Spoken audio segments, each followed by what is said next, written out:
சாகித்ய அகாடமி விருதை 2013ஆம் ஆண்டு பெற்ற கொற்கை நாவலை பற்றி இன்று பாரதிய இலக்கிய மன்றத்தில் பேசுவதற்கு கிடைத்த வாய்ப்பை பெரிய பேராக நான் கருதுகிறேன். இந்த நாவலும் மிகவும் பெரிய நாவல் தான். 1200 பக்கங்கள் கொண்ட இந்த நாவல் 200 பக்கங்கள். இந்த 1200 பக்கங்களும் ஒரு விறுவிறுப்பான நடையில் எழுதப்பட்டு விடாமல் படிப்பதற்கான ஒரு நடையோடு இந்த நாவல் இருந்திருந்தால் வேகமாக படித்து முடித்திருப்பேன். ஆனால் எனக்கு வாசிப்பதற்கு 1 மாதங்களுக்கு மேலாயிற்று.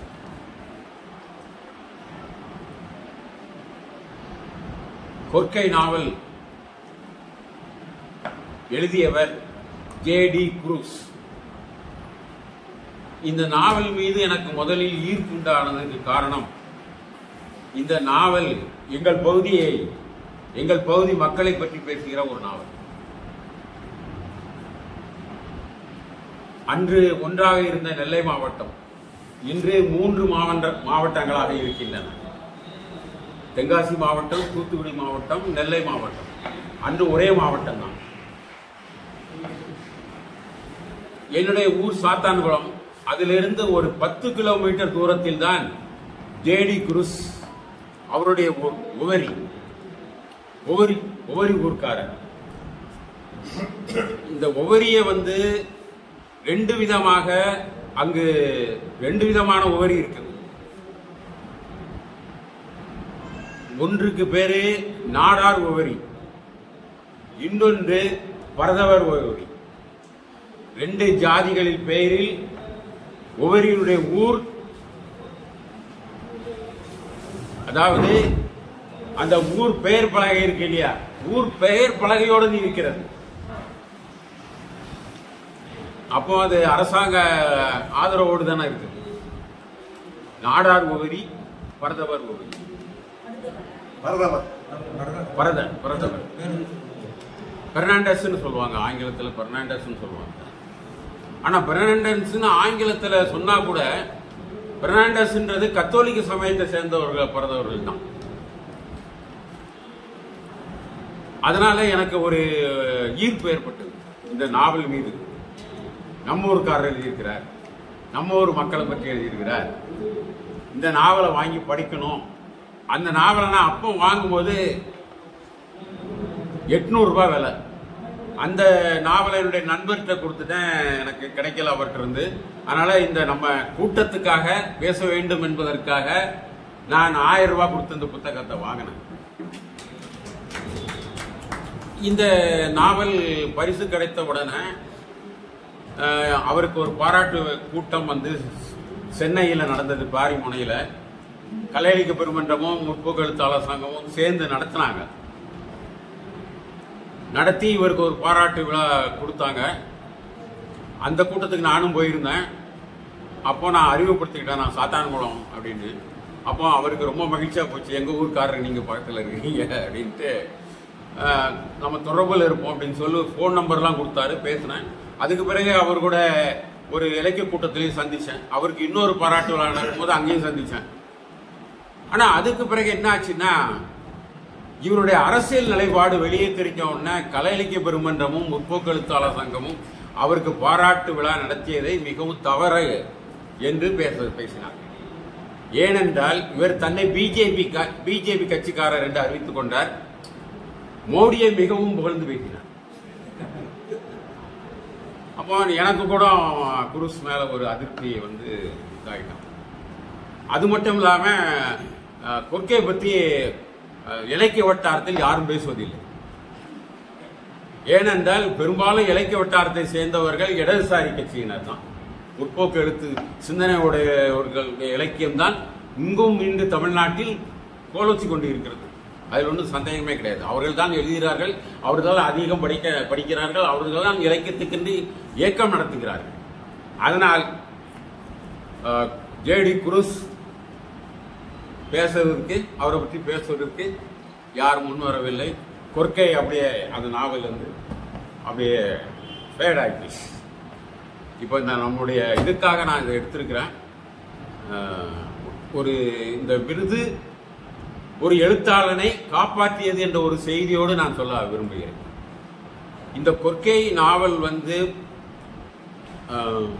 சாகித்ய அகாடமி விருது கொடுத்த பிறகு பிரபலமானது. தூத்துக்குடி கத்தோலிக்க சமயத்தை சேர்ந்த அந்த சபையின் செயலாளர் ஜேடி குரூஸ் மீது தூத்துக்குடி நீதிமன்றத்தில் ஒரு வழக்கு போட்டார். என்ன வழக்கு என்றால், கொற்கை நாவல் கத்தோலிக்க சமய பாதிரியார்களையும் கன்னியாஸ்திரியர்களையும் மிகவும் கேவலமாக பேசுகிறது, அவர்களை ஆபாசமாக சித்தரிக்கிறது, அவர்கள் ஒழுக்கக்கேடானவர்கள் என்று உண்மைக்கு புறமாக கொற்கையில் எழுதியிருக்கிறார் ஜேடி குரூஸ். அவருக்குரிய தண்டனை கொடுக்க வேண்டும் என்று அந்த வழக்கில் ஆஜராகி ஜேடி குரூஸ் என்ன பேசினார் என்றால், கொற்கை ஆபாசமான நாவல் என்றால், படைப்பு என்றால் அதற்கு எப்படி சாகித்ய அகாடமி விருது கொடுத்திருப்பார்கள், அதனால் அது ஆபாசமானதல்ல. அதாவது பாதிரியார்களும் சாதாரண மனிதர்கள் தான், கன்னியாஸ்திரிகளும் மனிதர்கள் தான், அவர்கள் ஒரு சிலர் தவறு செய்வதற்கு வாய்ப்பு இருக்கிறது. அதைத்தான் நான் குறிப்பிட்டிருக்கிறேன். அவர்கள் மனிதர்கள் தான், அவர்களுக்கும் ஆசாபாசங்கள் உண்டு என்பதைத்தான் நான் சொல்லியிருக்கிறேன். அதில் தவறு இருப்பதாக நான் நினைக்கவில்லைன்னு அவர் சொன்ன உடனே கேஸ் டிஸ்மிஸ் ஆயிடுச்சு. ஒரு விருது அவரை காப்பாற்றியிருக்கிறது என்று இந்த ஒரு செய்தியுடன் இந்த நாவலை பற்றி சொல்ல விரும்புகிறேன். இந்த நாவலை பார்த்தாலே நான் அறிவு சாருக்கும் நடராஜனுக்கும் தெரியும், ஏற்கனவே அவர்கள் புத்தகங்கள், அதாவது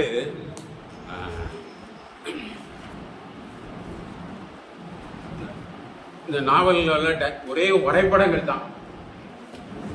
இப்போ இந்த நாவல் தோணியை பற்றி தான் பேசுகிறது. அதாவது தோணி கப்பல், பாய்மர கப்பல் பற்றி பேசுகிறது.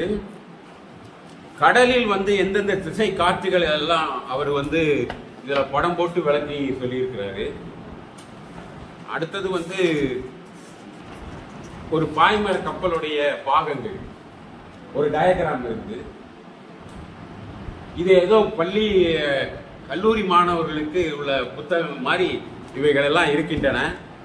அடுத்து நீங்க பாத்தீங்கன்னா வட்டார சொற்கள் நிறையாக அவர் இதுல எழுதியிருக்கிறார், பயன்படுத்தி இருக்கிறார். எங்களுடைய திருநெல்வேலி வட்டார சொற்கள் எல்லாமே, நான் திருநெல்வேலி வட்டாரத்தை சேர்ந்தேன் என்பதனால் எனக்கு புரிந்து கொள்ள முடியும், மற்றவர்களுக்கு நிச்சயமாக புரிந்து கொள்ள முடியாது.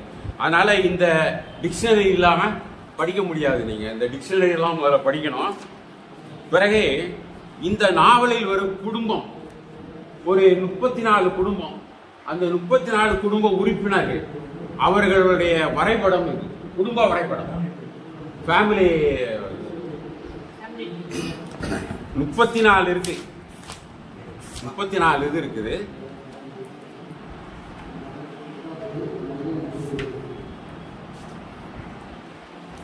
பிறகு இந்த கப்பல் படங்கள், இதே மாதிரி கப்பல் படம் 4-5 படங்கள் இதுல உள்ள வருது.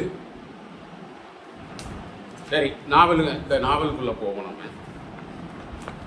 இந்த நாவல் 1914ஆம் ஆண்டு ஆரம்பித்து 2000 ஆண்டு முடிகிறது. சுமார் 76 ஆண்டுகள் வாழ்க்கையை பற்றி பேசுகிறது. இந்த நாவலின் முன்னுரை எழுதியிருக்கிற அரவிந்தன், இந்த நாவல் இந்த நாவலின் பாத்திரம் காலம் தான், டைம் தான் இந்த நாவலுடைய பாத்திரம். 2வது பாத்திரம் தோணி. 3வது அந்த ஒரு குடும்பங்கள். அந்த குடும்பங்கள்லயும் ஒரு 5-6 குடும்பங்கள் தான் முக்கியமாக இந்த நாவலில் பேசப்படுறாங்க. இந்த காலம் சொல்லும்போது, இந்த காலத்துல இப்ப கொற்கை என்பது பாண்டிய மன்னர்களின் துறைமுகம். கொற்கை பாண்டிய மன்னர்களின் துறைமுகம். அந்த பாண்டிய மன்னர்கள் காலத்தில் கொற்கை ரொம்ப பிரபலமாக இருந்திருக்கும். இப்ப கொற்கைன்னு நம்ம எங்கேயாவது இருக்கிறா? ஆனா கொற்கை இந்த புன்னை காயலுக்கும் தூத்துக்குடிக்கும் இடைப்பட்ட பகுதி, அந்த கடற்கரை பகுதி இருக்கு இல்லையா, அதுதான் கொற்கை. ஆனா தூத்துக்குடியில தான் இப்ப துறைமுகம் இருக்குது. இப்ப தூத்துக்குடி தான் கொற்கை என்று இவர் சொல்றார். தூத்துக்குடியை வைத்துக் கொண்டு கொற்கை என்று எழுதுகிறார் ஜேடி குரூஸ். அப்போ அந்த கடற்கரையோர மக்கள் வந்து பரதவர்கள். இந்த பரதவர்கள் வந்து அவர்களுடைய வாழ்க்கையில் நடந்த சம்பவங்கள், மாற்றங்கள், அவங்க வாழ்க்கை போக்குகள் தான் இந்த நாவலை பற்றி இந்த நாவலில் முக்கியமாக இடம்பெறுகிறது. இப்போ கொற்கையை வந்து பாண்டியர்கள் ஆண்ட சமயத்தில் அதற்கு பிறகு வெளிநாட்டு தாக்குதல்கள் ஏற்படுது. முதல்ல யார் வராங்கன்னா போர்த்துகீசியர்கள். போர்த்துகீசியர்களால் கொற்கை பிடிக்கப்படுது. போர்த்துகீசியர்கள் கையில் கிடைச்ச பிறகு அந்த பரதவ மக்கள், அதாவது அந்த தூத்துக்குடியில இருந்து கன்னியாகுமரி அது வரைக்கும் உள்ள அந்த கடற்கரையோர மக்கள் எல்லாமே மீனவர்கள். அந்த மீனவ மக்கள் எல்லாமே கத்தோலிக்க மதத்துக்கு மாறுறாங்க. இந்து மதத்தை விட்டுட்டு கத்தோலிக்க மதத்துக்கு மாறுறாங்க. அப்போ போர்த்துகீசியர்கள் தான் அவங்கள கத்தோலிக்கர்கள் ஆக்குறாங்க. போர்த்துகீசியர்கள் பிறகு டச்சுக்காரங்க வராங்க. டச்சுக்காரங்க போர்த்துகீசியர்களை விரட்டிடுறாங்க, ஜெயிச்சிடறாங்க. அவங்க வந்து புராட்டஸ்டன்ட் மதத்தை சேர்ந்தவங்க, கிறிஸ்தவ மதத்தில் புராட்டஸ்டன்ட் பிரிவு. அவங்க கத்தோலிக்கத்தை எதிர்க்கிறவங்க. சுருக்கமா சொன்னவங்க யாரை கும்பிடுறாங்கன்னு வச்சு நம்ம கண்டுபிடிக்கலாம். கத்தோலிக்க மதத்தில் வந்து அன்னை மேரியை கும்பிடுறாங்க, அதாவது இயேசுடைய அம்மாவை. புராட்டஸ்டன்ட் வந்து இயேசுவை கும்பிடுறாங்க. அப்போ டச்சுக்காரர்கள் ஜெயிச்ச பிறகு அவங்க தான் ஆட்சி அதிகாரத்தில் இருக்கிறாங்க. அவங்க இந்த மீனவ மக்களை வந்து புராட்டஸ்டன்ட் மதத்துக்கு மாற சொல்லி வற்புறுத்துறாங்க. ஆனா யாருமே மாற மாட்டேன்றாங்க. எல்லாம் உறுதியாக கத்தோலிக்க மதத்தில் இருக்கிறாங்க. டச்சுக்காரர்கள் பிறகு ஆங்கிலேயர்கள் வந்து அவங்க வந்து ஜெயிக்கிறாங்க. அவங்க கையில கொற்கை போகுது.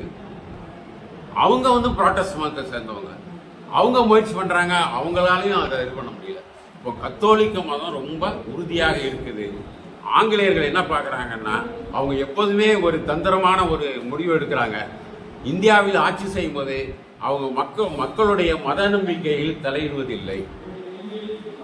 அவர்கள் எந்த மதத்தில் இருக்காங்களோ, ஆனா அந்த மத தலைவர்களை தங்களுடைய கைக்குள் வைத்துக் கொண்டு தங்களுடைய ஆட்சி அதிகாரத்துக்கு சுரண்டலை நடத்துவதற்கு அவர்கள் அதை பயன்படுத்திக் கொள்கிறார்கள். இங்கேயும் கொற்கையிலேயே என்ன நடக்குன்னா, கத்தோலிக்க மத தலைவர்களை அவர்கள் கைக்குள் வைத்துக் கொள்கிறார்கள். அது மட்டும் இல்லாமல் இன்னொரு தந்திரமாக ஒரு காரியத்தை செய்கிறார்கள். இங்க பாண்டிய மன்னருக்கு ஒரு மதிப்பு இருக்கிறதுனால அந்த கத்தோலிக்க மத தலைவரை பாண்டிய மன்னருடைய அரச வம்சத்தை சேர்ந்தவர்னு அவங்களுக்கு ஒரு பட்டம் சுட்டி அவங்களை உட்கார வைக்கிறாங்க. ஆனா அவங்களுக்கு எந்த விதமான அதிகாரம் கிடையாது. பரம்பரையா வந்து என்ன செய்வாங்கன்னா, அந்த மீனவ மக்கள் வந்து முத்து குளிக்க போறாங்கன்னா அந்த கொற்கை அந்த பகுதியில தான் வந்து முத்து கிடைக்குது. முத்துக்கு ரொம்ப ஃபேமஸ் ஆனது கொற்கைன்னு எல்லாருக்குமே தெரிஞ்சோம். உலகம் முழுசும் முத்து வந்து விற்பனை வணிகம் செய்யறாங்கன்னா அது கொற்கையில கிடைக்கிற முத்து தான் ரொம்ப சிறப்பானதும் கூட. அந்த அந்த மீனவ மக்கள் வந்து முத்து குளிக்கிறாங்கன்னா எல்லாரும் முத்து குளிக்க முடியாது. அதுக்கும் திறமை உள்ளவங்க, அதாவது உள்ள போய் மூச்சு அடக்கிக்கிட்டு அவ்வளவு உயிரை பத்தி கவலைப்படாம போய் எடுக்கிறான் அவன். அந்த மீனவன் மீன் பிடிக்கிறவன் செய்யறது இல்லை. அது என்ன, முத்து குளிக்கிறவன் இருக்கிறான், சிப்பி குளிக்கிறவன் இருக்கிறான், அதாவது வளம்புரி சங்கு குளிக்கிறவன் இருக்கிறான். இவ்வளவு பேரும் வந்து மீன் பிடிக்கிறதுக்கெல்லாம் போக மாட்டாங்க. இதுல வந்து அந்த பாண்டியம்பதி தலைமையில தான் இந்த முத்து குளிக்கிற காரியம் நடக்குது. ஏன்னா ஆங்கிலேயர்கள் சொன்னா அதை அவங்க செய்ய மாட்டாங்க. அதனால அவரை முத்து குளிக்கிற போது அந்த பாண்டியம்பதியை பயன்படுத்துறாங்க. ஆனா எல்லாமே இவங்களுக்கு கொஞ்சம் கொடுத்துட்டு ஒரு 30% கொடுத்துட்டு 70% ஆங்கிலேயர் அதிகாரிகள் தான் எடுத்துக்கிறாங்க. அவங்களுடைய இதுதான். இதன் மேல ஒரு வெறுப்பு இருந்தா கூட அவங்களால ஒன்றும் செய்ய முடியாது. பிறகு துறைமுகத்தை நிர்வாகம் செய்யறதெல்லாம் ஆங்கிலேயர்கள் கையில தான் வந்தது. அப்போ இந்த நாவல் எதை பேசுதுன்னா, ஒரு காலத்தை பேசுகிறது. என்ன காலம் என்றால், ஆங்கிலேயர் 1914 ஆங்கிலேயர்கள் இருக்கிறார்கள். 1947 பிறகு இந்திய அரசாங்கம் வந்துருது, தேசிய அரசாங்கம் வந்துருது. பிறகு நவீன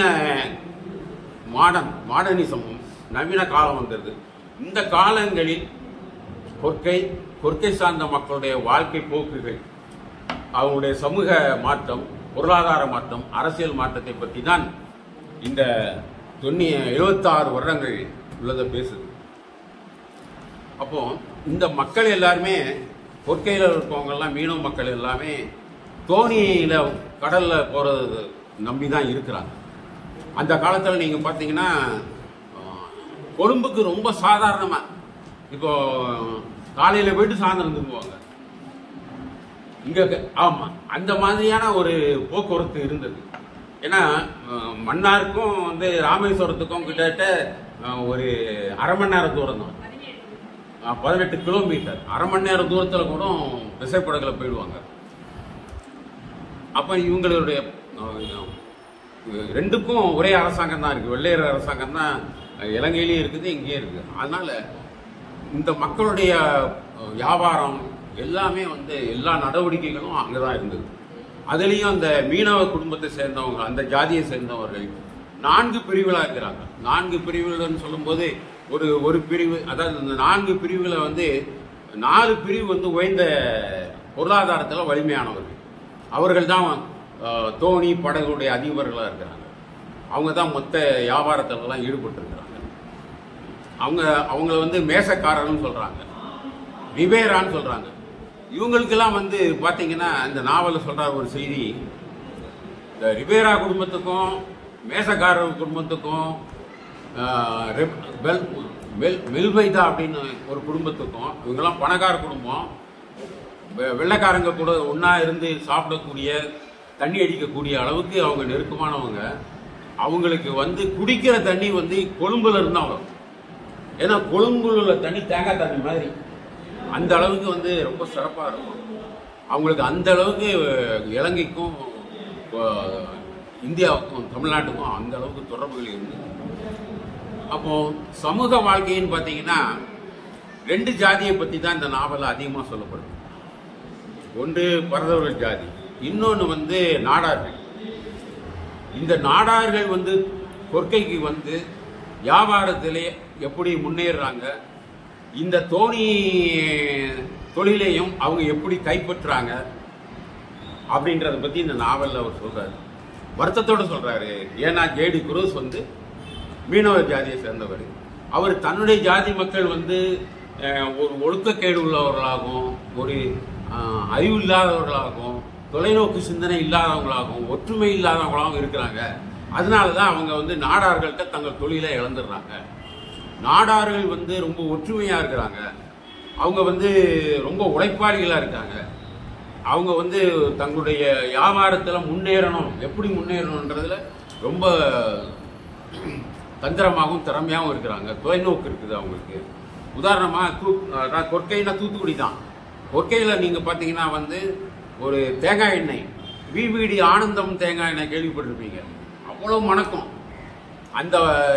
அந்த தொழிற்சாலையை அவர் முதல்ல தொடங்குறாரு. தொடங்கும் போது அவருக்கு தேங்காய், இந்த கொப்பரை தேங்காய் எல்லாம் வரதெல்லாம் வந்து இலங்கையில் இருக்குதான், கொழும்புல இருந்து அவருக்கு எல்லாமே வருது. அதே மாதிரி இங்கிருந்து நாடார்கள் வந்து கொழும்புல போய் பெரிய பெரிய வியாபாரங்கள்லாம் ஆரம்பிச்சாங்க. ஆனா இவங்க வெறுமன இந்த பெர்னாண்டஸும் இந்த பரதவர்களும் வந்து வெறும் கூலி ஆட்களை தான் இருக்கிறாங்க. இவங்க ஜாமான்கள் அங்கே கொண்டு போறது இறக்குறது இந்த மாதிரியான வேலை கூலி தொழிலாளிகளாக தான் இருக்கிறாங்க. ஆனா அவங்க முதலாளிகளாக மாறிட்டாங்க இவங்களை பயன்படுத்தி. காரணம் இவங்களுடைய ஒழுக்கக்கேடான வாழ்க்கை தான், இவங்ககிட்ட ஒரு நல்ல வாழ்க்கை இல்லை. அது மட்டும் இல்லாம வெறும் மூட நம்பிக்கை தான் இவங்ககிட்ட இருக்கு. கத்தோலிக்க பங்கு தந்தை, அவங்க பங்கு தந்தைன்னு சொல்லுவாங்க அந்த சாமியார் தலைவரை, அவங்க என்ன சொன்னாலும் அதை கேட்கக்கூடியவங்களா இருக்கிறாங்க. அவங்க எதுவுமே சிந்திக்கிறது இல்லை. அந்த பங்கு தந்தை ஒழுக்கக்கேட்டிலே தான் இருக்கிறாங்க. அவங்க அந்த உதாரணமா சொன்னா, இந்த மீனவர்களுடைய வாழ்க்கையை பார்த்தீங்கன்னா அவங்க வந்து ஒரு தோணியிலேயோ கப்பல்லையோ போனாங்கன்னா அவங்க திரும்பி வருது மாசக்கணக்கில் ஆகும். அப்போ அவங்க வீட்டு பெண்கள் தனியா இருக்கிறாங்க. அந்த தனியா இருக்கிற இந்த பெண்களை வந்து மேயறதான் பங்கு தந்தையோட வேலையா இருக்குன்னு இவர் வெளிப்படையா எழுதுறாரு. அதனாலதான் கேஸே வந்துச்சு. ஆமா, வெளிப்படையாவே எழுதுறாரு. அவங்க எப்படி குடும்பத்தை கெடுக்கிறாங்க, பெண்களை கெடுத்தாங்கன்றதும் சில இந்த நாவல்ல வருது. அதுல மகதலேன்னு ஒரு பொண்ணு, அவ கல்யாணம் ஆகியிருக்கிறார். அவளை வந்து இவர் வந்து கெடுக்க வரான் ஃபாதர். வந்து இவன் வந்து அவருடைய கணவன் வந்துடுறாரு, அவன் பார்த்துடுறான். ஆனா இந்த பெண்ணு மேல எந்த விதமான தப்பும் இல்லை. கடைசி வரைக்கும் சந்தேகப்பட்டு நீ ஃபாதரோட தான் இருக்கிற நீ அப்படின்னு சொல்லியே அவ வந்து மனம் உடைஞ்சு போய் தற்கொலை பண்ணிக்கிறான். அப்படி ஒரு கதை இதுல வருது. நீங்க இதுல பாத்தீங்கன்னா ஒரு ஒரு ஹீரோயினி அந்த மாதிரியான வழக்கமான நாவல் கிடையாது. எங்கேயுமே எந்த பாத்திரங்களும் முதல்ல இருந்து கடைசி வரைக்கும் போற மாதிரியான பாத்திரங்கள் கிடையாது. இதுல எல்லாமே சின்ன சின்ன பாத்திரங்கள், அவங்களுடைய வாழ்க்கையை தான் அங்கங்க சிறுகதைகள் மாதிரி அவரு சின்ன சின்ன சிறுகதைகளாக சொல்லி அப்படியே கோர்த்த மாதிரி இருக்கு. அதுல உதாரணமா ஒரே ஒரு பாத்திரம் மட்டும்தான் முதல்ல இருந்து தொடங்கி கடைசி வரைக்கும் வருது. அதை மட்டும் சொல்லிட்டு நான் உங்களுக்கு இந்த நாவலை அவ்வளவுதான் அறிமுகப்படுத்த முடியும். உதாரணமா சொன்னா, பிலிப்னு அவருடைய பேரு. அந்த பிலிப் பெரிய துறை. அந்த பெரிய துறைக்கு பேரு பெரிய தாளை. நான்லாம் சாதாரணமா அந்த ஊருக்கு போயிட்டு வருவோம். எங்க ஊர் பக்கத்துல தான் இருக்கு, சாத்தான்குளம் பக்கத்துல தான். அந்த பெரிய தாளம் தான் நாங்கெல்லாம் சொல்லுவோம். ஆனா இவர் பெரிய துறைன்னு சொல்றாரு. அந்த ஊரை சேர்ந்த பிலிப் ஒரு 14-15 வயசுல அவங்க அப்பா இறந்து போறாப்புல. அம்மாவும் தங்கையும் தான் இருக்கிறாப்புல. அவங்க சித்தப்பா கொற்கையில கொற்கைன்னா தூத்துக்குடி தான், அப்படி வச்சுக்கிடுங்க. அங்க தோணி ஓட்டுறவா இருக்கு. தோணிய வழி நடத்துற தலைவனுக்கு பேர் தண்டல்னு பேரு. ஒரு தண்டலா இருக்கிறாப்புல. அவன் அந்த சித்தப்பா தோணியில நம்ம ஒரு வேலை கிடைக்கணும் போலன்னு போறான். ஆனா சித்தப்பா அவரு ஒரு கொழும்பு நடை, அது நடைந்தான் சொல்றாங்க, போறது கொழும்பு நடைக்கு போயிருக்கிறாரு. அவரு வரதுக்கு நாளாகும்னு அங்க சித்தி வீட்டுல தங்குறாப்புல. சித்தி வீட்டுல தங்கும் போது இந்த மாச கணக்குல இந்த ஆண்கள்லாம் போயிடுறதுனால அவங்களுடைய செக்ஸ் தேவைகளுக்கு என்ன செய்வாங்க, மகன் முறையா இருக்கிறவனுக்கு மேலேயே கை வைக்கிறாங்க அந்த அம்மா. அவங்க பேர் ரஞ்சிதம். இவன் அலறடிச்சு ஓடியே போயிடுறான். ஓடி ஒரு தெருவில் நிற்கிறான். அவனை பவுல் தண்டல்னு இவன் சித்தப்பாவுக்கு வேண்டிய ஒரு நண்பர் அவங்க வீட்டில் சேர்த்துக்கிறாப்புல. அவனுக்கு வேலையும் கொடுக்குறாப்புல அவனுடைய தோணியில. அவன் அங்கேயே இருக்கிறான். சித்தி இவ்வளவு மோசமானவங்கன்றதுனால அவன் அந்த வீட்டுக்கு சித்தப்பா கூப்பிட்டாலும் போக மாட்டேன்றான். இவன் இந்த தண்டல் வீட்டிலேயே அவன் இருக்கிறான், பவுல் தண்டல் வீட்டிலே.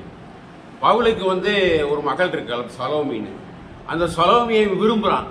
ஆனா இவனுடைய ஸ்டேட்டஸ் ரொம்ப தாழ்ந்த ஸ்டேட்டஸ். இவன் ஒரு கூலி ஆளா தான் இருக்கிறான். அவனுக்காக பெண்ணு கேட்கறதுக்கு ஆள் இல்லை. அதனால சலோமியை பத்தி அவன் ஆசைப்படுறானுடைய ஒன்றும் நடக்கல. ஆனா வேற ஒருத்தருக்கு அவன் கல்யாணம் பண்ணி வச்சிடறான். அவன் என்னன்னா, கல்யாணமான சில வாரங்களே என்ன ஆகி போச்சுன்னா, அவன் வலம்புரி சங்கு குளிக்க போறான். வலம்புரி சங்கு எடுக்கணும். வலம்புரி சங்கு எடுக்கிறவன ரொம்ப பெரிய வீரனா நினைப்பாங்க. வலம்புரி சங்கு கிடைக்கிறது ரொம்ப அபூர்வமானது கடல்ல இருந்து. அந்த வலம்புரி சங்க எடுத்துக்கிட்டே அப்படியே மூச்சு திணறி உயிரை விட்டுறான். அவனை பிணமா தான் வெளியே எடுக்கிறாங்க. அவன் சலோமி ஒரு 3 வாரத்துல விதவை ஆயிடுறான். இவன் அந்த நேரத்திலே உறுதி எடுக்கிறான், சலோமியை நம்ம தான் கல்யாணம் பண்ணணும் அப்படின்னு சொல்லி. அதே மாதிரி இவன் பிலிப்பு ஒரு தண்டலாவே ஆயிடுறான். தண்டல்ல அவனுக்கு கப்பல் தலைவன் மாதிரி. அவன் அந்த தோணிக்கு தலைவன். அவன் தான் எல்லாத்தையும் அந்த நடையெல்லாம் முழுக்கும் பொறுப்பு. பிறகு அவனுக்கு ஒரு வசதி இருந்தோடனே ஊர்ல இருக்கிற அம்மாவையும் தங்கையும் கொற்கைக்கே கூட்டு வச்சுக்கிறான்.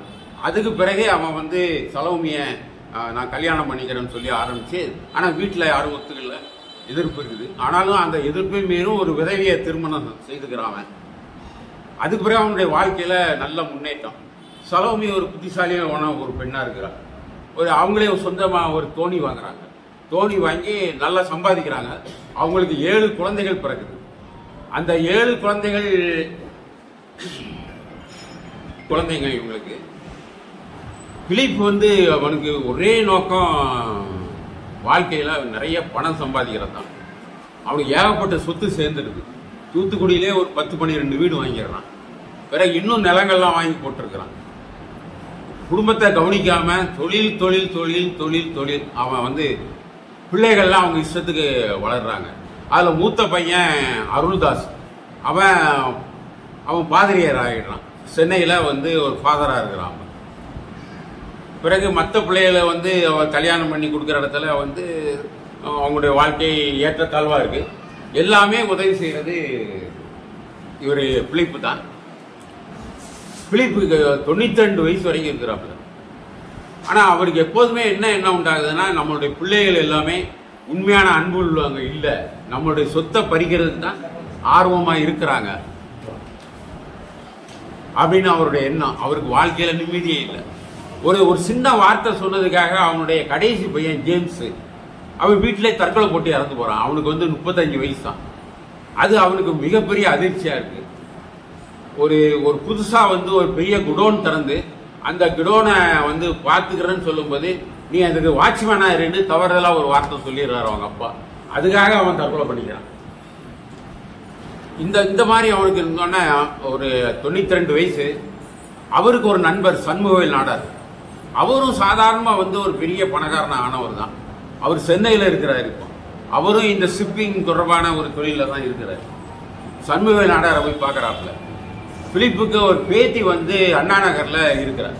அவரு கொஞ்சம் ஒரு நிறைய கொஞ்சம் பணத்தை கொடுத்துட்டு சண்முகவேல் நாடார்ட்டையும் பேசிட்டு தன்னுடைய இதெல்லாம் சொல்றாரு. அவர் நீ இவ்வளவு நாள் கோடி கோடி சம்பாதிச்சிட்ட, இனிமே என்ன இருக்கு, நீ நிம்மதியா வாழ்க்கையில சந்தோஷமா இருக்கு, நம்ம வாழ்க்கையை நம்ம தான் வாழணும், நம்ம தான் நம்ம அனுபவிக்கணும் அப்படின்னு சொல்லி சென்னையில எல்லா இடங்களும் மெரினா பீச்சு எல்லா இந்த இது சிறுவர் பூங்கா பிறகு அந்த மியூசியம் எல்லாம் சுற்றி காட்டிட்டு நல்ல ஒரு ஹோட்டல் டிரைவின் ஹோட்டலில் நல்ல சாப்பாடெல்லாம் தன்னுடைய நண்பருக்கு வாங்கி கொடுத்து நான் சொன்னதை நினச்சிக்காப்பா, நீ வந்து இனிமேல் சம்பாதிக்கலாம் நினைக்காத, ஒரு பீஸ்ஃபுல்லான ஒரு அமைதியான வாழ்க்கை வாழு அப்படின்னு சொல்லி முத்துநகர் எக்ஸ்பிரஸ் தூத்துக்குடிக்கு போகிற இது Muthunagar express pearl city express அதில் ஏற்றி விடுறாப்புல.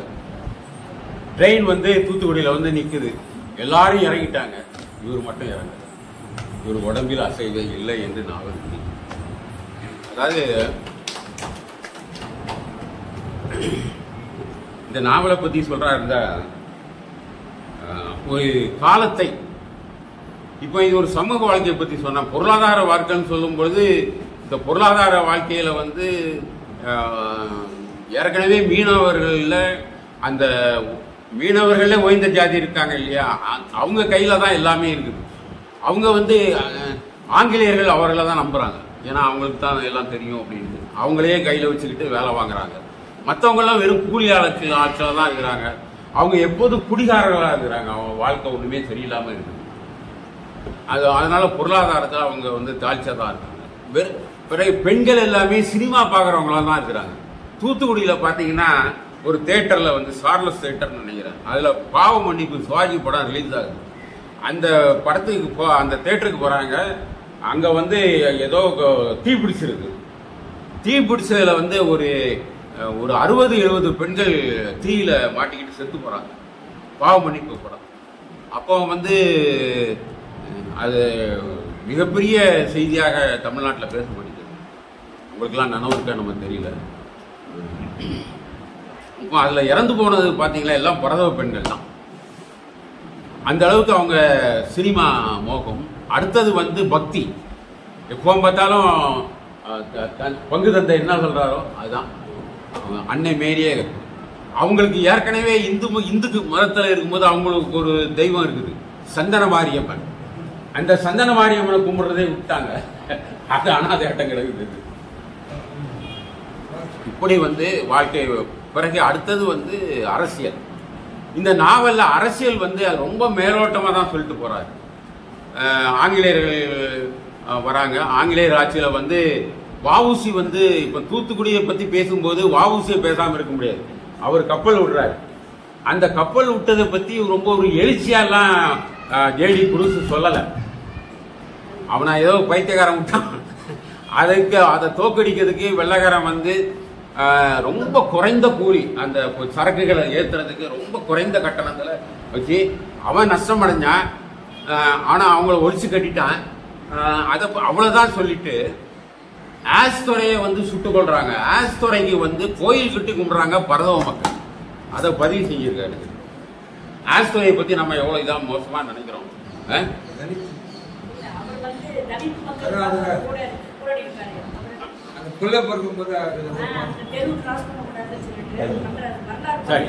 முடிச்சிடறேன். அப்போ அரசியல் சொல்லும் போது இந்த சுதந்திர போராட்டத்தை பத்தி 1-2 செய்திகள். திருச்செந்தூர் மாவட்டத்தில் ஒரு சின்ன கலவரம் நடக்குது. அதுல குண்டு வீசுறாங்க. அது போலீஸ், ஆங்கிலேய போலீஸ் வந்து ரொம்ப அடக்குமுறை பண்ணும்போது எல்லாமே இலங்கைக்கு ஓடி போயிடுறாங்க. அந்த ஒரு சில சம்பவங்களை சொல்லிட்டு பிறகு சுதந்திரம் கிடைக்குது. பிறகு காமராஜர் ஆட்சிக்கு வராரு. பிறகு அண்ணா வந்து தேர்தலில் ஜெயிக்கிறாரு.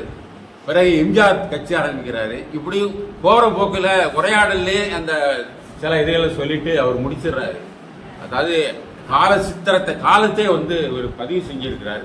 அந்த பரதவ நாடார் மக்களுடைய சமூக பொருளாதார அரசியல் வாழ்க்கையை பற்றி சொல்றாரு. தனுஷ்கோடின்னு ஒருத்தர் உண்டு, அவர் தியாகி தனுஷ்கோடி, அவரை பற்றியான ஒரு செய்தி.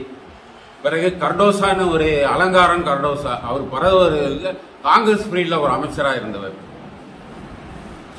இந்த செய்திகள் எல்லாம் அவர் இதில் பதிவு செய்திருக்கிறாரு. இவ்வளவு பெரிய மிகப்பெரிய ஒர்க்கு அந்த அவருடைய பரதவ மக்களை பற்றி அவர் வந்து தன்னுடைய மக்களை தெய்வமா நினைக்கிறார். அந்த மக்களுடைய வாழ்க்கை முன்னேறணும்னு நினைக்கிறார். அதற்காக அவர் பேசியிருக்கிறார். நான்